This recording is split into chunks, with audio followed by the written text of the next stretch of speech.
This is Case from Q101. This is A Case For, a show in which I have coerced management and letting me talk to my favorite bands. We are at Riot Fest 2025, and I am joined once again by the frontman of Touché Amoré, Jeremy Bolm. How are you, my friend? I'm really good. I'm happy to be back here with you. We were just talking for a second, and you never really know what you're going to get when it comes to doing interviews, especially at festivals and things like that. So it's always nice when you have like a familiar face as opposed to like, oh, I don't know if it's going to be someone who really knows much or, and that's fine too. But yeah, it's nice to see a familiar face. It's great to see you. I really enjoyed our last conversation. I expect this one to be the same. Let's dive in to the elephant in the room, the Riot Fest history a little bit. The last time you were here playing Riot Fest, it was the day that Stage 4 came out. It was. Which I imagine was quite the day. Take me behind the eyes, what you saw, what you felt that day. What do you remember about Riot Fest 2016? I remember the excitement of, having a new record. It's funny, I went back and I looked at the set list and I was like, that's what we played off of Stage 4? Like, it was an interesting choice. I think we played Displacement, and I can't remember the other song. But, I remember the excitement of that, and then also Glassjaw played that day. I remember that. I remember having a very funny conversation with Beck from Glassjaw. There was a moment, and this is not to, maybe spill their beans a little bit, but there was a moment before they had released their Material Control where I think there was an idea to maybe roll it out with a series of split 7 inches. And basically we're asked, would we be a part of that? And I was like, oh my God, I'm so down. You love a split 7 inch. And I love Glassjaw. And I was like, that would be the biggest honor ever. But I was like, here's the deal though. We don't have any songs because our album came out today and like we're on tour forever now. And I remember him asking, he's like, is there any way you could record it like on the bus? And I'm like, not a bus band, like, one of those sorts of things. But I was like, oh, we'll figure it out. But it ended up, I think it just went to the wind because obviously the record ended up coming up separately. But the idea that he had, and it's not my place to spill it, but the idea that he had for the rollout and what bands were going to be involved, I was like, this is incredible. I would love to be a part of it. But anyway, didn't happen. Maybe one day we could have a split with them. That would be a dream. In terms of Stage 4 now, 9 years later, which I can't believe, because that was the first contemporary hardcore record that I really cared about. That's what got me in past just, I know Minor Threat, I know Gorilla Biscuits, I know the 80s DC scene, but I had a friend show me Stage 4, and I was like, I'm in on this band, I'm in on this scene, I'm in on everything. 9 years later, your relationship with the record, how has it changed? Does it get easier to sing those songs every night? This is something that comes up often, and like whether it's that record or anything, like there's always like how do you write all these very heavy songs, like heavy topics, and like does it get hard for you to do? And I'd be lying if I said, and most people would, that like when you're kind of performing, you're sort of on autopilot, and autopilot in a lot of ways becomes sort of a way of like self-preservation, because you're like, if I was like in it every single moment, thinking about every single word, like I probably wouldn't do this every night, it's like a lot. That's like a lot to do. But what will spark that kind of feeling or ignite those feelings in me when we're playing is if I'm noticing somebody in the crowd having a moment, like very much connecting to it, then that brings me to there. And then that becomes a very like sort of circular, sort of cathartic thing. And then that brings it a whole nother life that makes the whole situation special. Are there songs, whether they be on that record or in your discography, that as time goes on, maybe they weren't in a lot of live sets when the record came out and then the previous tours, but now you're like, man, I kind of like what I did here, because Posing Holy is the one that's jumped out to me recently where I was like, God damn, that's what a song that is. Oh, I appreciate that. That's absolutely one of my favorite songs off that record, no doubt. I appreciate you saying that. I mean, it's funny, Flowers and You wasn't a single. That's crazy. And like, we look back at our BBC session that we did from that, like we didn't even play that. Like we played Palm Dreams and a few other ones, but yeah, it's funny that was an unexpected surprise because, I mean, granted, track ones usually get some attention just because if people are going to listen to it, they're going to have to hear track one. Yeah.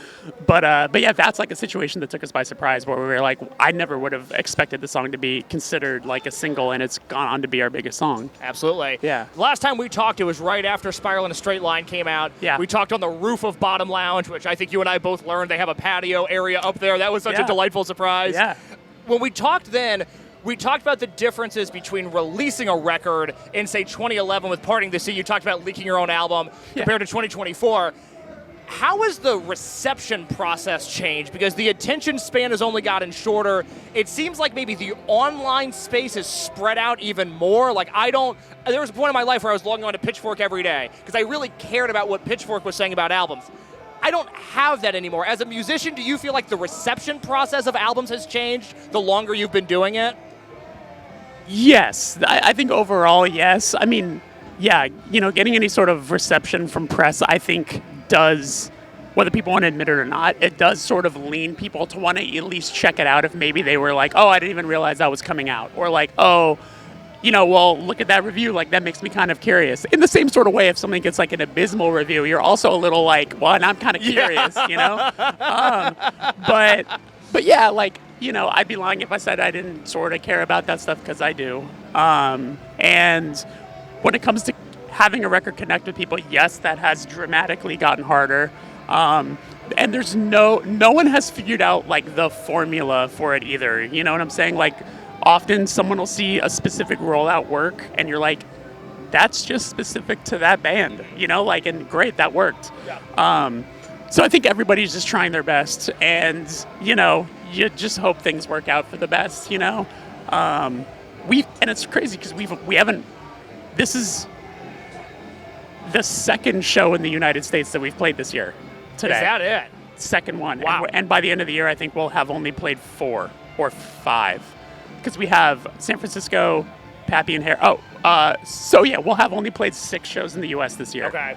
Which is crazy. Yeah, We've done, but this year has been all international, going super hard international. Because you did Latin America, which I want to talk about. You did Australia with Militarie Gun, is that right? Yes, and Southeast Asia right after that. Okay, yeah. Yeah, and we did 2 months in Europe at the beginning of the year.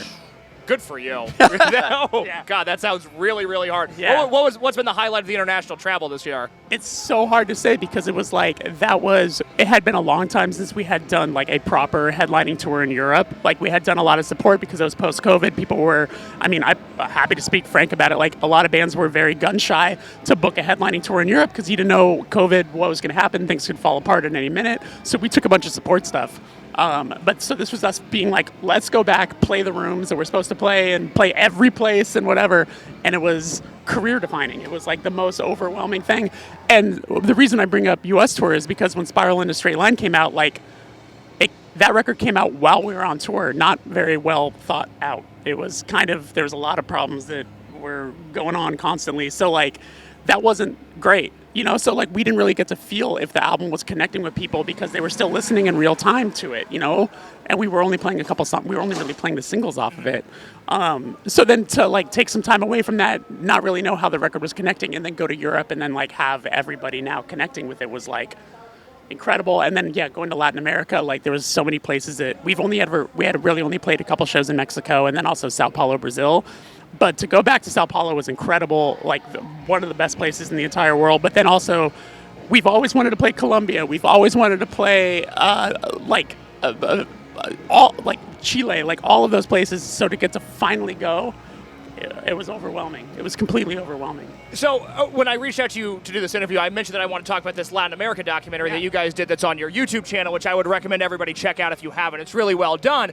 But I guess just because of the way that you've toured relentlessly for almost the entire existence of this band and just the way you guys have gone everywhere, I was surprised that I guess you had to spend more time in Latin America, and it started making me think about the longevity of this band. And I'm not just saying this because you're in front of me, but I always call you guys the best band of the 21st century. I really feel that way. But now that you've been going at it for almost 20 years, do you ever think about the finality of Touché Amoré? What's your relationship to this band at this point in your life?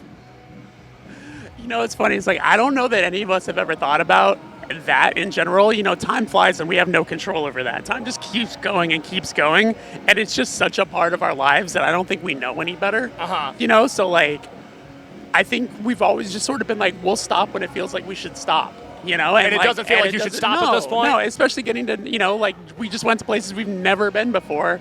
And then in Southeast Asia, where we'd only been one time before, getting to go there and feel that, it's just it sounds kind of corny, but if it's there's still a lot of work to be done. Absolutely. You know? Absolutely. Well, let's end with this. The other thing that you did this year on top of touring internationally was you did one show as the frontman for the band Drug Church. It was unfortunate circumstances that led us there. Right. But the full set is on YouTube, and it popped up on my feed. I kept a tab on it that you were doing it in the first place, and once I saw that set, I dropped everything, and I watched it, and I had so much fun watching it. It is such an entertaining set. That's awesome. Terrifying for me. I would imagine so. For Tell me me about the experience, but also, did you learn anything, whether it be as a songwriter or a vocalist or as a performer, stepping into the shoes of Patrick Kinlan for one night? I know that man writes entirely too many words. Boy, does he. And then he also doesn't repeat himself a lot. And when he does repeat himself, he does this thing, and I think he and I have talked about it before, but I trip myself up and mess up in this sort of way too, where you'll do the thing where, like, you'll repeat most of the same line again, but you change one or two words, and then when you go to perform it, you're like, wait, which one did I do first? Like, you kind of trip yourself up a little bit. So I had that. The first song of the set was the hardest one for me to learn, and so that had me stressed out the entire time. And the dudes in the band who, I've known those guys for goddamn ever, and they were like, they're very just like, well, if you know half the lyrics, you already know more than Pat anyway. So they were just like, you're gonna be fine. Like, no one's used to Pat doing anything correctly. So I was like, all right. And then Pat was even telling me the same thing. He's like, you're good. If you know most of it, you're good. But yeah, I wanted to do the best job possible. I like to think I hold myself to a high standard. So I used a program that took the words out of the songs, and I just listened to them ad nauseum, just like going over them, walking around the grounds of that area, going over them. But once I got up there and got through the harder parts, like, it started to just turn very fun. And I love that band. Oh, my God. Like, they're the greatest. Like, some of the best drumming, like, and Nick Hogan, and I will say this into this camera again, like, Nick Hogan will be remembered as one of the coolest, most innovative, fun to watch guitar players in our world. Like, completely. Like, I am a Nick Hogan super fan, not only as a person, but as a guitar player, performer. The tone, everything about him, he's so precise and so unique that I'm just honored to have shared the stage with him. I loved the execution of it. I would like to see that almost like in the after shows that we do now for, Riot Fest weekend, Lollapalooza weekend. I kind of wish that they would steal that concept and have frontmen switch places for the night. Is there any other band that you'd be like, well, I'd like to take a stab at that just as a singer for one night and one night only? Oh, wow. That's what, it's funny because there's times where, like, you hear something, you're like, oh, I could totally do this. But, like, when you get put on the spot, then your brain goes like, oh, do I actually know all of this? Oh man, who would I have a fun time singing for?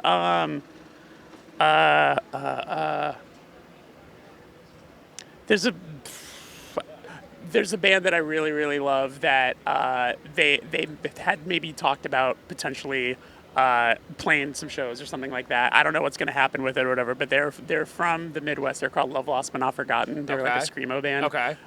Incredible band. And when I once approached them about maybe doing something, they were like, do you want to sing? So I was like, oh my God, I actually do know those fucking words. Like, that would be incredible. So because I don't have a better answer right now, I'll say to sing for a band like Love Lost But Not Forgotten would be incredible. Excellent. Final question for you. The best movie of 2025 so far is? Well, I have tickets to see One Battle. I'm so excited. I'm so excited for the new P.T. Anderson movie. I cannot fucking wait for that. That's likely going to be my favorite. But I'm sorry, I have to look at Letterboxd because I don't want to just... That's okay. We ended the last interview with you plugging your Letterboxd. It inspired me to get on it, which now has become the most used app on my phone. So thank you for that. But yeah, I got to see what your top rating is for 2025. Okay. I think it is... Well, I'll definitely shout out Weapons. Yep. I loved Weapons. I loved Sinners. I loved... Yeah, I think... Oh, and Sorry Baby. Oh, that movie moved me to tears, and I feel like I underrated it in the moment. I got to go back and watch it again because it was so heavy the first time, but I feel like there's a greater level of appreciation that I have for it now. It's so good. It's so good, yeah. And I mean, come on. Naked Gun? It was fucking great. I did see Naked Gun. It's super good. Super good. Jeremy, it is an absolute pleasure every time we run into each other. Thank you so much for your time. Before we go, anything you want to plug? Look into that camera, tell the people. When does this come out? I think this is going to come out Monday. This will come out Monday. Sign up for our mailing list. Exciting stuff coming soon. That's what I like to hear. Jeremy, thank you so much. I'm on Instagram @_Case Lowe. That's CaseLowe. New episodes of A Case For every Monday on Q101's YouTube channel. Like the video, subscribe to the channel. Thank you so much.